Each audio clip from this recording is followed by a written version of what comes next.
Hormuz প্রণালীর বুক চিরে আবারও তীব্র বিস্ফোরণের শব্দ।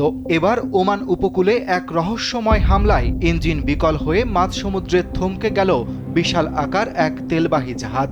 এই অজ্ঞাত ক্ষেপণাস্ত্র কোথা থেকে এলো আর তেলের আন্তর্জাতিক জলপথে কারা এই নতুন খেলা শুরু করলো তা নিয়ে বিশ্বজুড়ে চরম তোলপাড়। তবে জাহাজে থাকা সব নাবিক নিরাপদে আছেন বলে এনডিটিভির এক প্রতিবেদনে জানানো হয়েছে। যুক্তরাজ্যের মেরিটাইম ট্রেড অপারেশনস মঙ্গলবার জানায়, ওমানের আশিশা এলাকায় প্রায় 9 নটিক্যাল মাইল উত্তর পূর্বে ঘটনাটি ঘটে। জাহাজটির ক্যাপ্টেন ইউকে এমটিও জানান, অজ্ঞাত একটি প্রজেক্টাইলের আঘাতে ইঞ্জিন রুম ক্ষতিগ্রস্ত হয়েছে এবং জাহাজটি চলাচলের ক্ষমতা হারিয়েছে।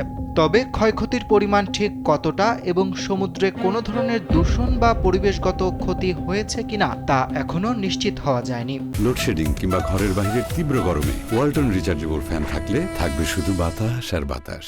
ঘটনাটির সামনে আসার পর হরমুজ প্রণালীতে বাণিজ্যিক জাহাজ চলাচল নিয়ে নতুন করে উদ্বেগ তৈরি হয়েছে।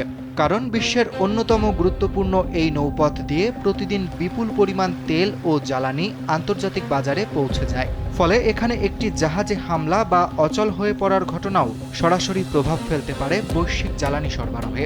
এরই মধ্যে যুক্তরাষ্ট্র ও ইরানের চলমান উত্তেজনার মধ্যে ওমানের উপকূল এবং হরমুজ প্রণালীর আশপাশে বাণিজ্যিক জাহাজে হামলার একাধিক ঘটনা ঘটেছে। ফলে ঝুঁকিপূর্ণ এই নৌপথে জাহাজ চলাচল নিয়ে উদ্বেগ আরও গভীর হচ্ছে।